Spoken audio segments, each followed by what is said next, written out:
Well, all right, everyone. Welcome back to the God Attachment Healing Podcast. I'm your host, Sam Landa, and I'm glad that you're here.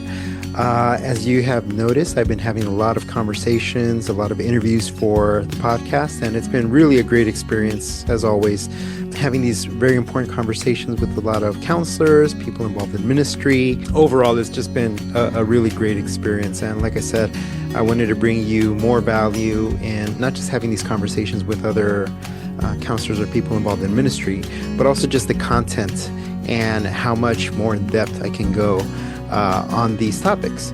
And today I'm going to be talking about a difficult topic in the sense that there's still debate around things such as trauma and small t trauma and, is it actually beneficial and what can we do about it? So today really is about clarifying on that topic.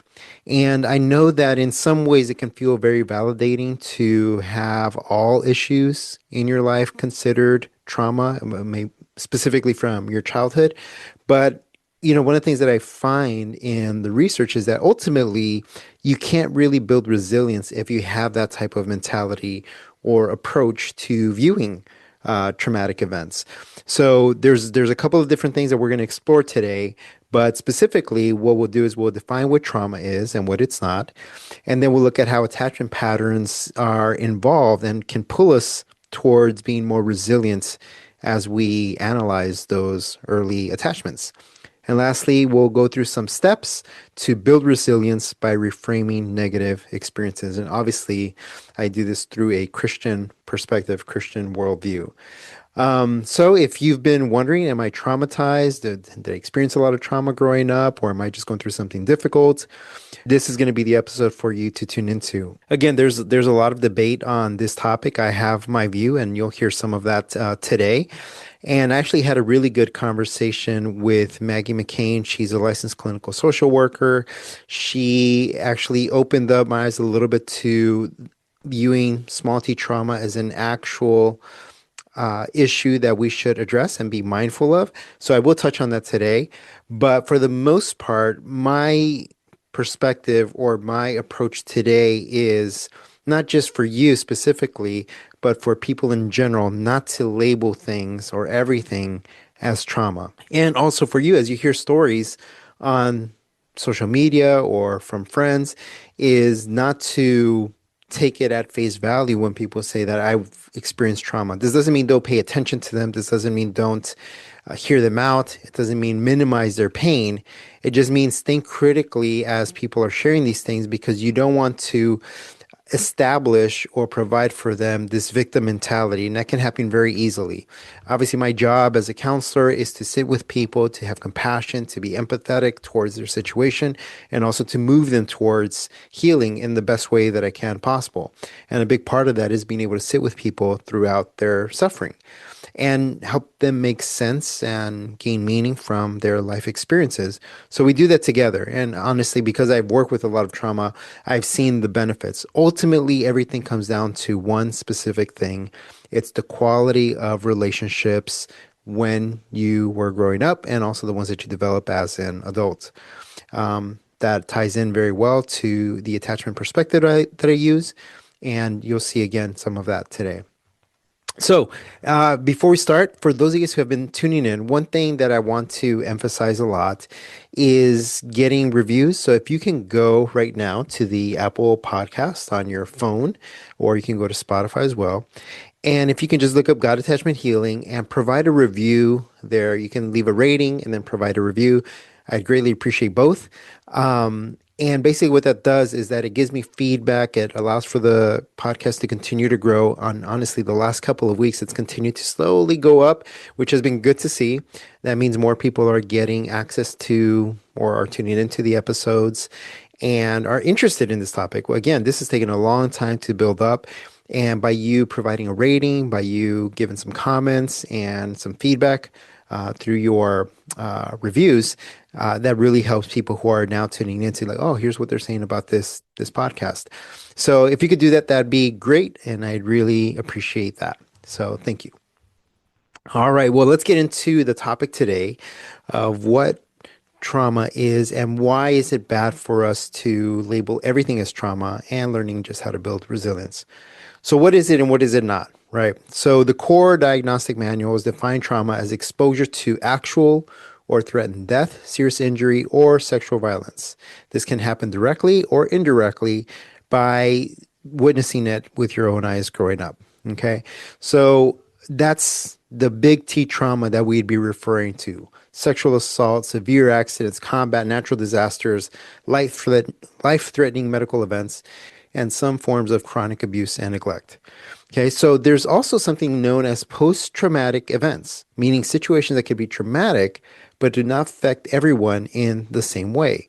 And we see this all the time, right? Two people who live through the same events, and one develops post-traumatic stress and the other person does not. Why does this happen? Is it a personality thing? What makes the difference in how they perceived that situation, right? So some people are able to experience the same thing and learn something differently or cope with it in much better ways, and others cannot.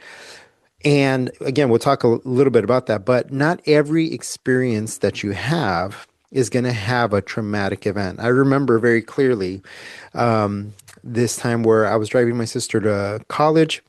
I think we were driving home actually. And on our way home, there's this long street, and I want to say it was a 45 mile per hour street. And there was a car ahead of us, and it just parked off to the side. And it was there for, 5, 10 seconds waiting on the side. So I'm like, okay, is this car just going to stay there? Is it going to turn? What's going to happen here? So I just kept driving, and I didn't see it move. So I kept on passing by. I was about to pass by, and all of a sudden, it just makes this little U-turn right in front of us, and we hit it. And obviously, it was a little accident. Nothing really happened to the car. I had a small dent. Their car I think I nicked them like right in the tail end of their car. And yeah, I mean, it was pretty shocking. And I immediately just was upset and was like, why did they do that? I got out of the car and said, hey, what are you guys doing? And it was young college kids, and I was a college kid as well. But it was pretty shocking. And my sister was in the car with me. She looked a little shocked. I think she hit her shin on the dashboard. Overall, we were both fine, and we just kind of went our separate ways. Nothing really happened from that. I didn't want to wait for the cops or anything, so we just ended up leaving. And I said everything was fine. We didn't have any scratches on the car. But anyways, that was pretty shocking. It was traumatic in the sense that I wasn't expecting it. I mean, the hit was a little hard. I mean, I felt a little whiplash. It wasn't anything big. But I only think about that when I think about those car crashes. I haven't been in an accident since then, I don't think. And yeah, so you think to yourself, well, would that be small T trauma or is that big T trauma? Definitely not big T trauma because it doesn't fall into the category that I mentioned here. Small T trauma, though, takes kind of two forms. One of the forms is that it is chronic, so that it happens consistently. So you can have one negative thing happen to you on a consistent basis that could eventually turn into small t trauma.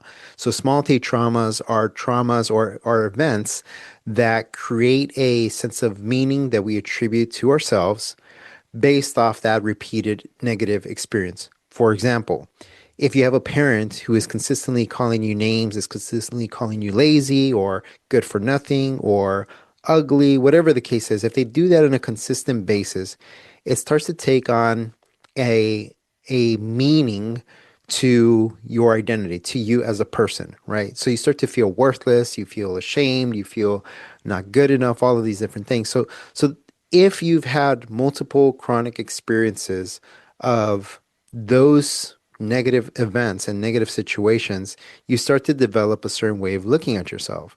So we would call that small t trauma because it's repeated chronic events that shape how you view yourself.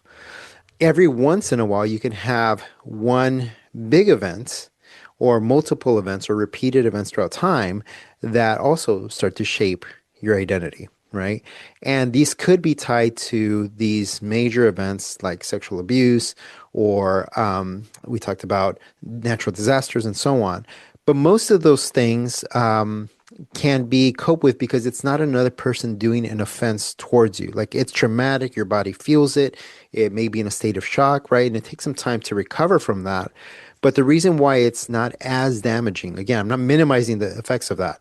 I'm saying it's more damaging when it's a person who does the hurt towards you. Okay, again, going back to those major events of threatened death or serious injury by someone else.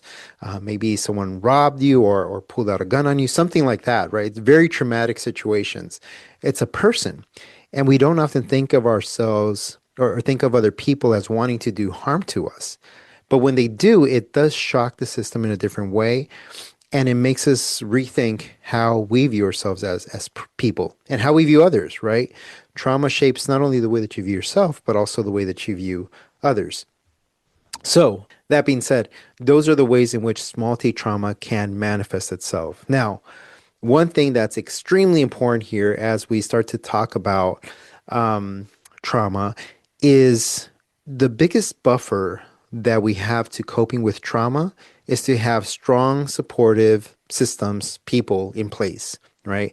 A strong support system is the number one buffer against dealing with trauma. And what I mean by that doesn't mean that you're not going to be affected by the traumatic event or events, but you having a social support system is going to alleviate a lot of the pain that is attached to that traumatic event or the traumatic events. So if you have support before, that prepares you well for those traumatic events because when you experience them, you have people to go to. Let's say you don't have anyone before. If you have them during, meaning you're desperate and you're like, who do I turn to? I don't really have anyone. And because some people that care about you know what experience you're going through, they start to support you in that process. That can help a lot with how you're coping with the situation. And there's also even after the effects. So maybe not before, maybe not during, but after you've experienced the trauma, there's other people who start to get involved, or you let people know, right? You may have stayed quiet about something that happened to you. And then afterwards, you say, you know what? I can't deal with this anymore. I have to share this with someone. It alleviates a lot of that pressure. And now you have someone to walk with you as you're trying to make sense of that experience, right? So having a strong support system is going to help you cope with those negative situations. This is one of the factors that can help towards building resilience. Okay. And we'll talk about that in a little bit here. But not every difficult experience, know this, reaches that level of threat. Okay. Heartbreak, frustrations, disappointment, work issues, conflict with a roommate, being misunderstood at church, or getting critical feedback can hurt, but it does not automatically qualify as trauma in a clinical sense. Okay, so again, I want to make sure that I communicate and emphasize that I am not minimizing your pain if you've experienced these things. Again, I'm a counselor, I'm a teacher, and one of the things that I want to help people understand is that that God has actually built us in a way we're able to withstand certain amounts of pain and struggle in our lives. That doesn't mean that your pain doesn't matter. It doesn't mean that you should be strong. It doesn't mean any of those things. Okay. I just want to give you this sense of autonomy and belief that God has equipped you for these things. Now, we call this, some people may call this spiritual bypassing, or they might call it a spiritual band-aid in a sense. It's not that, because it's not just you having a different perspective that's going to alleviate how you manage stress or how you manage trauma. It's having a good support system, it's your faith in God, it's family and friends, it's meaning in life. All of these things contribute to you being able to manage these things in a much healthier way. And especially in in Christian circles, we should have this. I think we have more than we think we do, but we've become a society where we want to, in some ways, be the victim. It's the only way that we've been able to get attention. This is very common for people who have experienced some levels of trauma, is that when you have people sympathizing with your pain, it feels good to finally get some levels of attention with that. So in the initial stages, when you're sharing what you've experienced, that's okay. We need that, right? That's part of the healing process, that you need people to witness what it is that you're experiencing, what you're sharing about your emotions.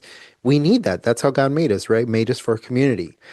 But as time goes on, that witnessing is useful to help us see ourselves also in a different way. Like if we think of ourselves, I'm no good because my parents constantly told me that I'm not good enough or that I need to do more, and you have friends or a good support system that is encouraging you and saying, no, you've done so much. Look at everything that you've overcome. Like that's going to provide you with a sense of support that you need to overcome those things. And also, I don't want to just frame or paint your parents as the main contributors to this pain either, right? There's friends, some of you guys were bullied in school. Some of you guys did the bullying. Some of you guys had hard breakups and you're still recovering from that, or you had an abusive relationship and you're trying to recover from that. You had a neglectful relationship and you're recovering from that. So we take meaning and we create meaning from all of these different events that happen in our lives. And the meaning that you create is what's going to either establish a road for you moving forward in resilience or for you moving backwards or stagnant, which is essentially going backwards. But I want you to know that you have resources available to you. I'm trying to think back through a number of my clients who have experienced some very deep traumatic events. And one of the things that I realized is that each one of them, or most of them, I would say 80 to 90%. And again, I work with college students for the most part. I would say 80 to 90% of them had at least one other strong support system, right? And that's very telling because all you need is one strong, supportive friend, parent, mentor, whatever the case, to help you cope with these things from your past. Now, they're not going to explore everything with you, so obviously going to counseling is a good way to deal with much of that healing. But if you have that one supportive friend, parent, mentor, whoever it is, that is enough for you to be able to cope moving forward, along with some other tools, which we'll get to in a little bit. But if you have at least one person, that's a starting point. And what I found is that for the most part, even though these clients had someone to go to, they weren't able to clearly or easily identify them as we were doing the work. And a big part of that is that in some instances, they weren't aware or didn't see that person as especially supportive, right? They wanted to be supported by someone that they wanted. For example, someone went through a breakup. It was a really tough breakup. And they established a lot of their identity within that relationship. And they felt like, this person was my world. We made all these plans together. We were going to get married, this, and that, right? And then they, out of nowhere, decided to break up with me. And you feel that you're like, oh, I'm sorry that you went through that and so on, right? And then they'll stay on that track, for a number of weeks. And you say, well, who's been supporting you throughout this process? And they would turn and they're like, I don't know. I guess my friend has been there, but not really, and they'll make these comments of they have been there, but not really. And what I found was that it wasn't that they weren't being supported. It was that they weren't being supported in the way that they wanted. And that's different, okay? Because you need to be able to acknowledge when people are there supporting you and wanting to see the best for you, right? And they're wanting to help you. But we get so caught up in the situation that happened that we're blinded to seeing the efforts of other people trying to meet our needs. And we can't communicate them because we don't know how, or we need to learn how, right? And the way to learn how is by being present in those friendships, relationships that you have with other people. Again, you just have to, and so I would encourage this right now as you're listening, is think about one, two, maybe three people. If you have three, great. I mean, that's a great start. But at least one that you can turn to if you were to face the most difficult thing in your life. So just think about what that would be. For each of us is different. It could be, if I were to lose my job, it would be like a big deal for me. Or if I were to lose my family, that would be a big deal for me. If I were to lose my health, gosh, that would be so hard on me, right? If I were to fall away from the Lord, that would be very difficult for me because where would I go, right? So think about all of these different things and who would be there for you if any of those things were to happen. Who would you want to turn to? Who's been there? Who's shown consistent effort and has been there for you as much as possible? Think about that. You should be able to come up with one, two, or three. Um, but once you figure that out, then you'll start paying more attention to that specific relationship because you'll realize, wow, I've gone through so much. And every time that I went through something big, even though this person wasn't present all the time, whenever I needed something and they were aware, they either asked how I was doing or I just felt very comfortable sharing with them, right? You'll find that person. And again, going back to that principle I mentioned at the beginning, is that social support is the biggest buffer to be able to cope with traumatic events. So most people, if you're going through a traumatic event and it's a difficult time, having the social support during that time, super helpful. Now, this gets a little bit tricky for those of you who have experienced trauma from childhood, right? Let's say you're still thinking about something from your childhood. You're trying to explore why is it that you view yourself in a negative way, or why you don't trust other people, or why you don't even trust yourself, right? All of these different things. That's when it gets a little bit more complicated because your friend is not going to be able to process all that with you. Now, sharing with those friends helps alleviate some of it, right? It's very cathartic. It feels good to finally share a part of your upbringing with someone else and the hard things that have happened. So that's one good way to cope with that, having just someone hear you out, right? But if you consistently stay on that storyline, eventually you start to believe it even more, even though you're not in it anymore, right? So this is why going to a counselor is often helpful because they can help you process and analyze everything that you're experiencing, but more so also helping you get in tune with how your body is feeling. And this is a an aspect of counseling that I think Christians often neglect. We usually think in terms of, I need to challenge these negative thoughts or challenge these negative beliefs and replace them with scripture. And then eventually, or then I'm supposed to feel better.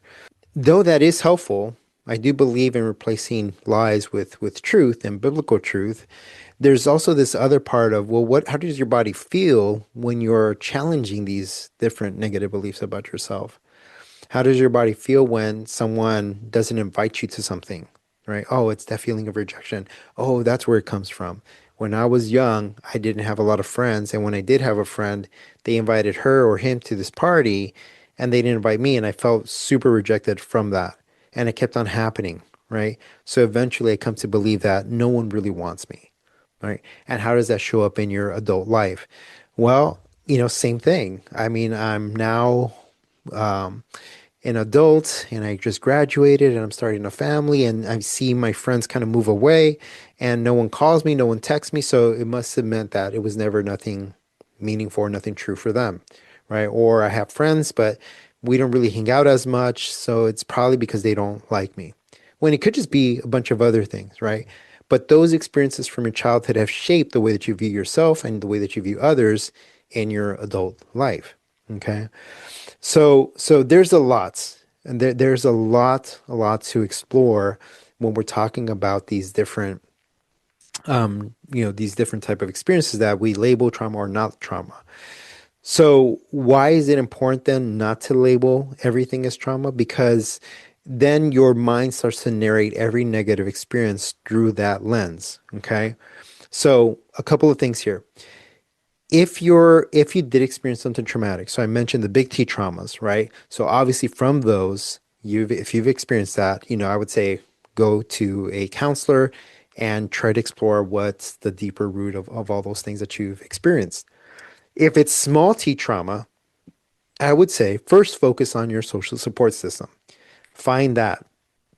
And if you can find that, and if you have that, focus there, not on processing your trauma, but just appreciating those moments that you have with those people, knowing and seeing them as social support and saying, man, I really have people in my life right now that care and love me, that don't make me feel the way that I felt when I was younger, right? The rejection, the shame, the not good enough, and so on, right?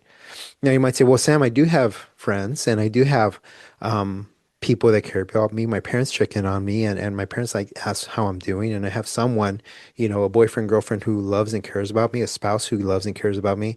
But I still feel this way. I still feel rejected oftentimes, right?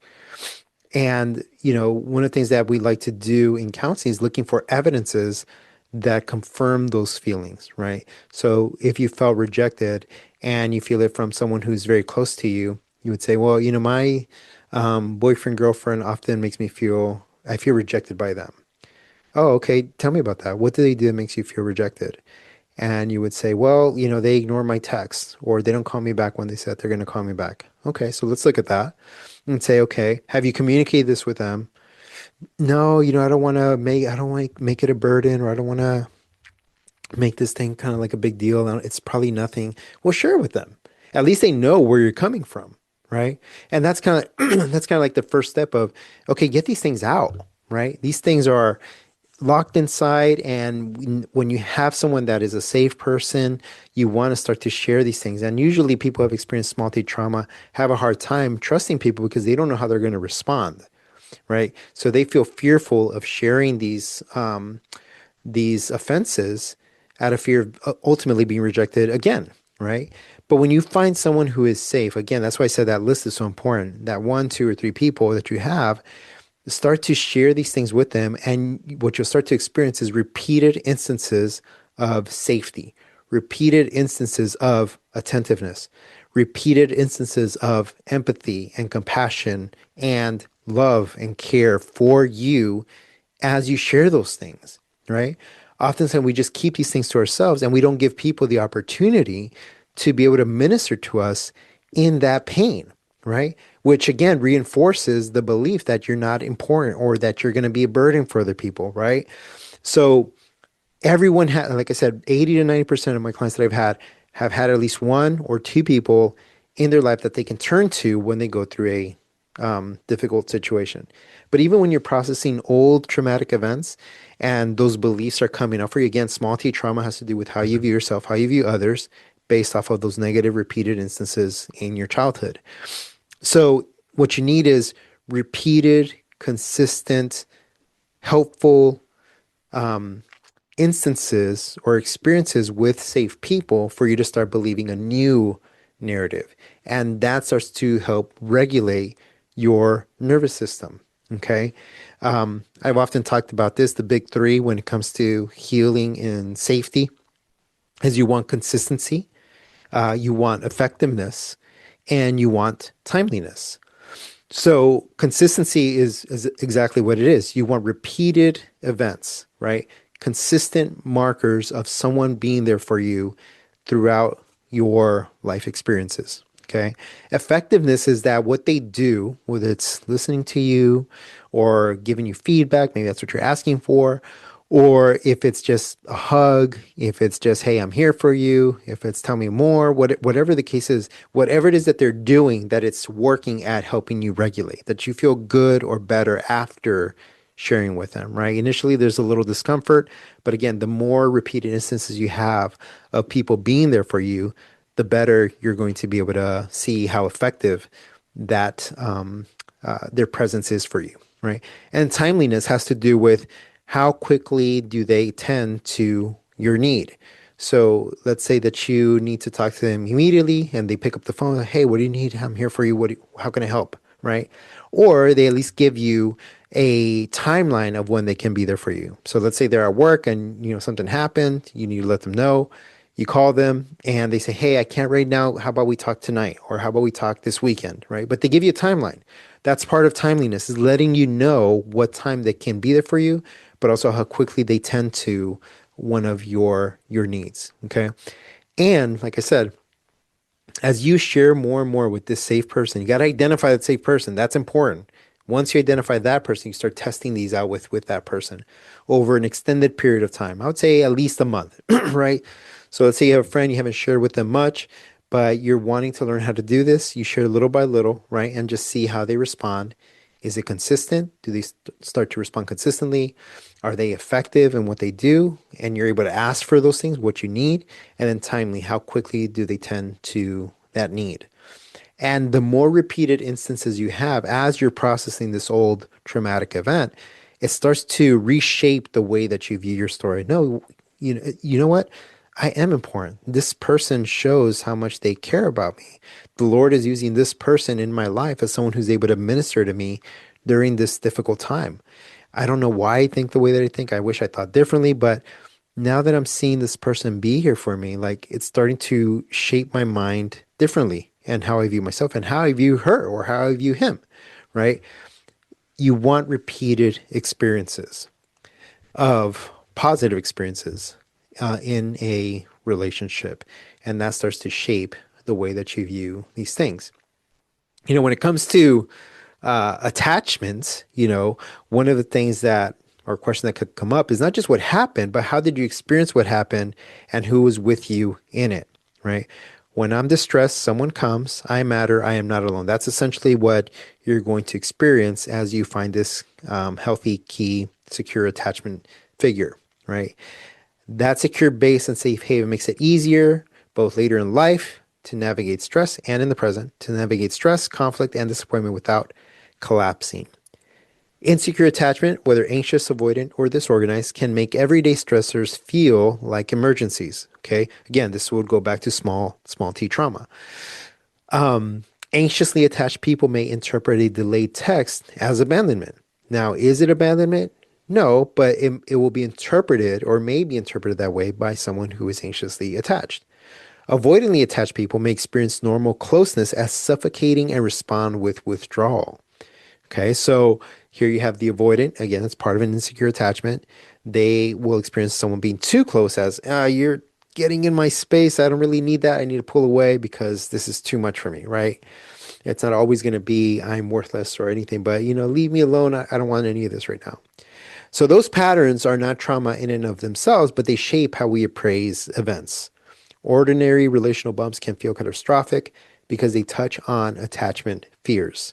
So again, this is how your attachment style plays a role in how you cope with traumatic events. Very important. The story that we need to create in our minds of how we view ourselves and how we view others is looking for these repeated positive experiences that you can create. You could create these positive experiences by sharing with those people that are a secure base. Okay. Now let's say I'm just throwing this out there. Let's say you feel like you don't have anyone. Okay. Then that would be a time for you to go to counseling. Again, I'm talking about small T trauma specifically, because we need that consistency of meeting with a counselor where it provides a sense of security.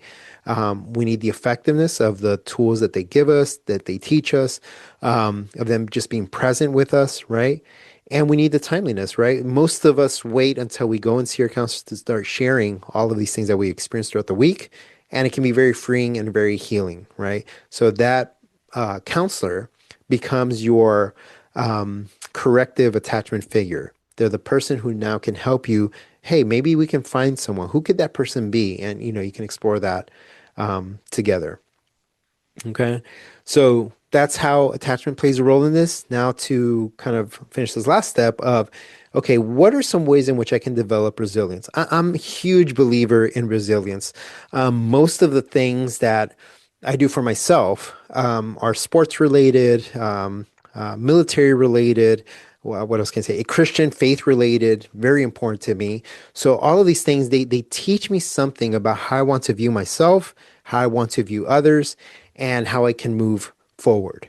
And obviously, if we look at Scripture, we had plenty of Bible people in Scripture who experienced traumatic events, big T traumas, right? And we could assume that because there was a big T trauma, there were likely small T traumas, right? So just kind of taking that approach, I can already connect with a lot of figures in the Scriptures because of the pain that they experience.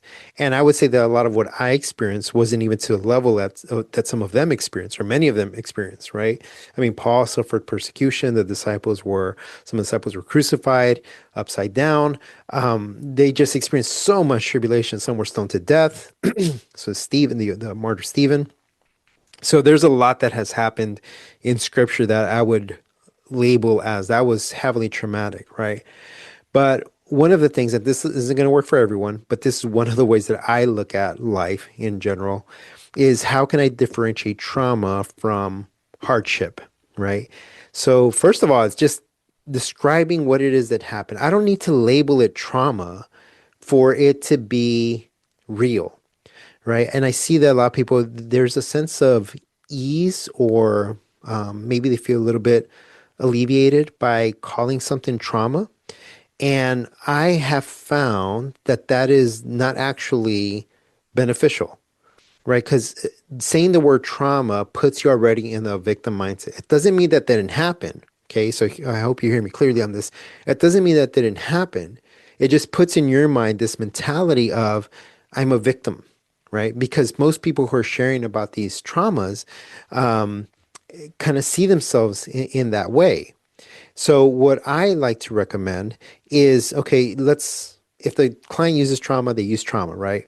But for myself, the way that I view things and how I approach things in regards to this is, okay, what happened?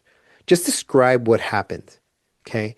So it could be something as simple as, for many years, this isn't a real story about myself. It's just an example. For many years, my dad would put me down because I wasn't a great athlete. So he made me work super hard and kept on pushing me and saying, it's not good enough. It's not good enough. And yeah, so that was hard to live up to.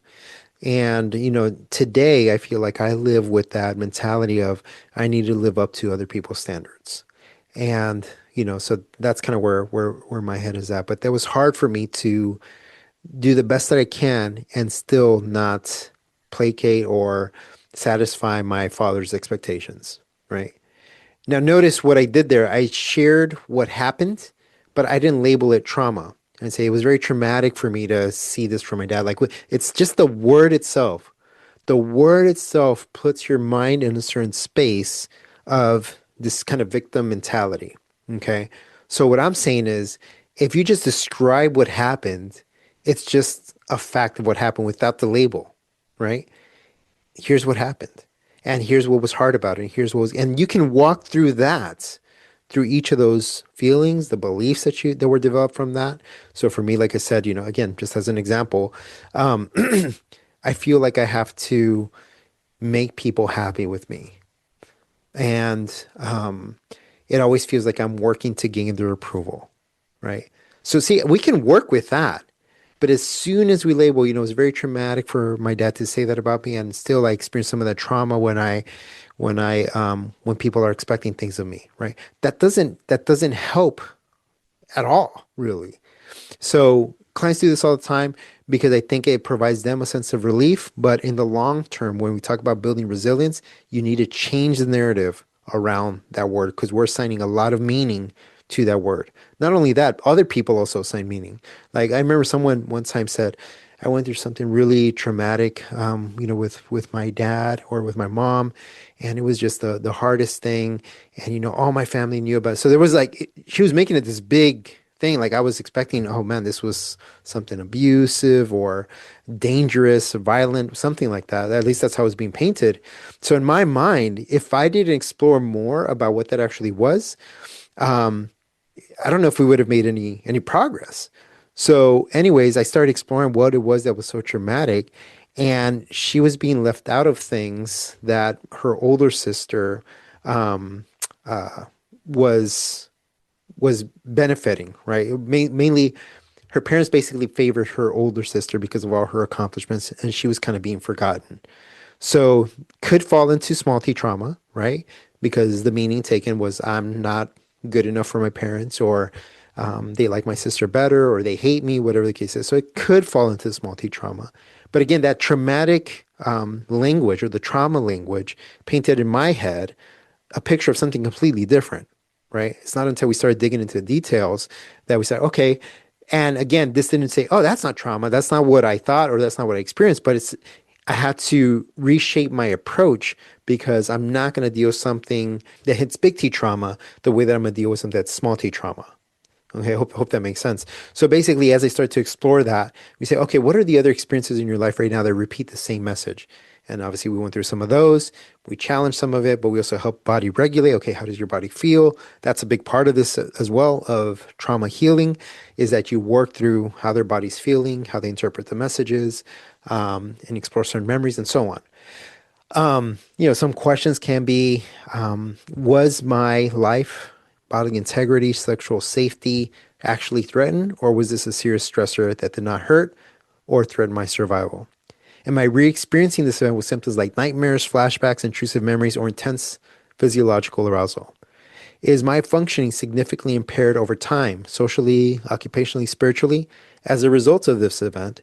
Or am I distressed but still able to engage with life? Right? So just answering yes to any of those questions doesn't give you an automatic diagnosis, but it does signal that you may be in the territory of trauma and could benefit from trauma informed counseling.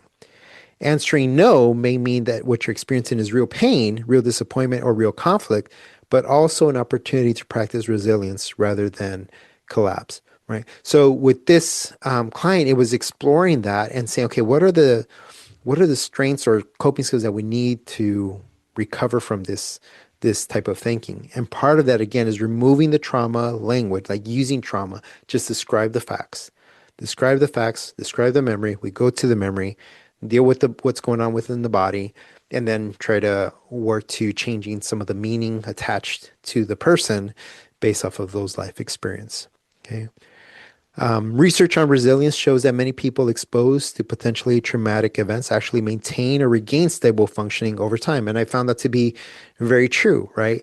It's the fact that they believe that they don't have the skills to cope and they're doing well, right? That they're succeeding in life, they're performing well, they're doing good at their job, but it's usually in relationships where these things start to come up.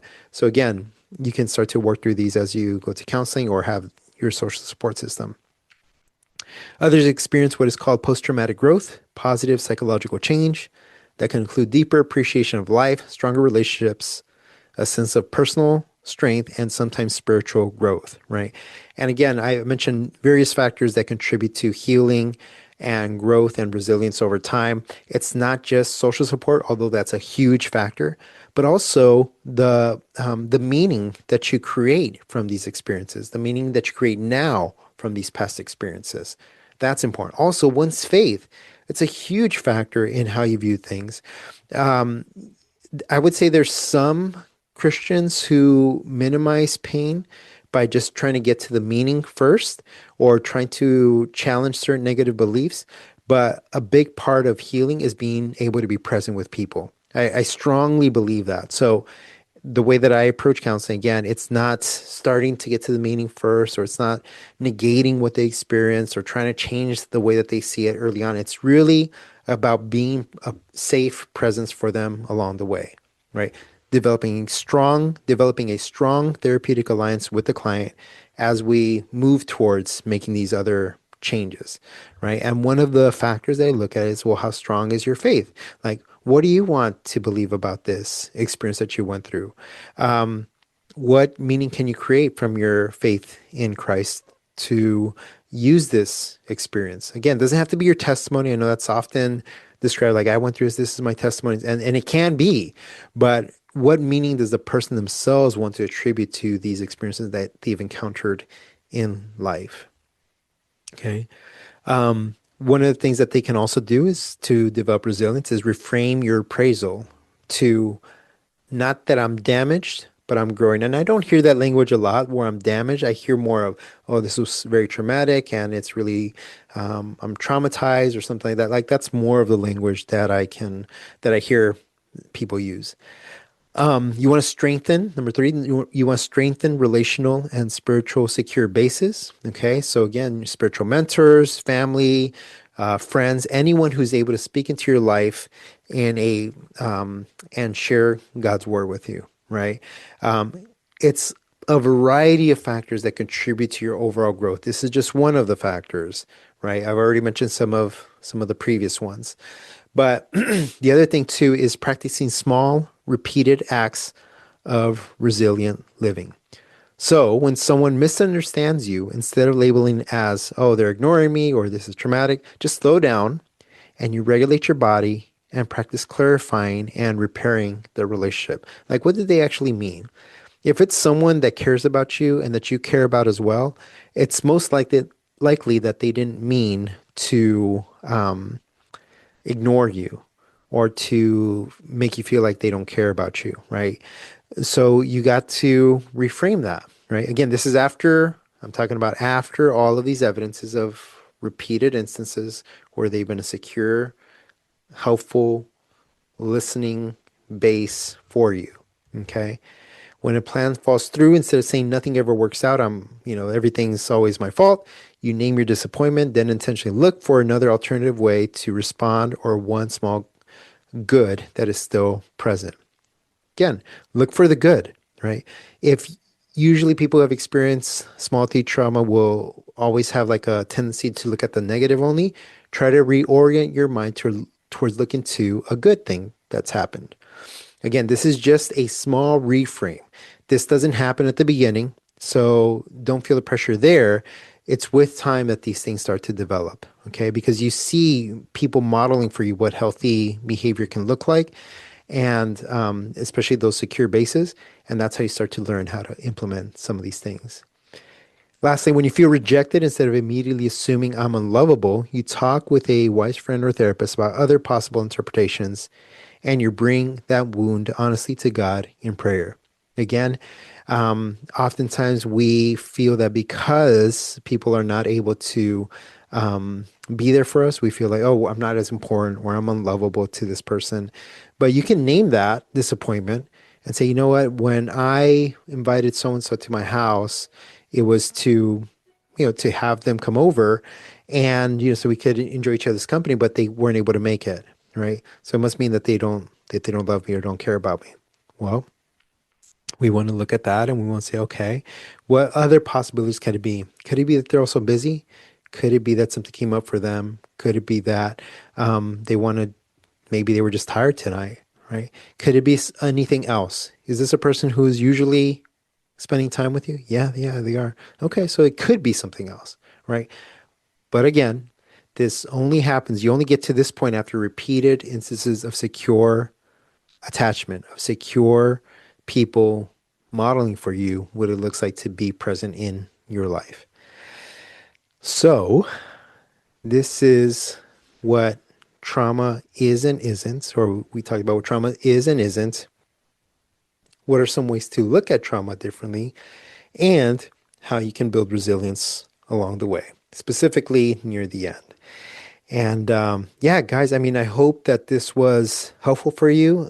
I do feel like I have maybe a different perspective on this, but I want to make sure that the takeaway from today was that you know what trauma is and what it isn't, and that I'm not negating or denying your lived experiences, or that I'm not denying your experiences, or that your pain, is minimal. You shouldn't be exaggerating. Like, I hope that I didn't communicate that throughout this episode. I don't think I did, but just so you know, it is important that you see these things for what they are, and you find people in your life who can be a strong support system for you, and know that your faith plays a huge factor in the meaning that you create from these various experiences, both in the present and in the past. So thank you guys, as always, for tuning in. Hopefully you guys can take a lot from this episode, and remember to leave a rating and review for the episode, for the podcast, and I really appreciate that. I'll talk to you guys next time.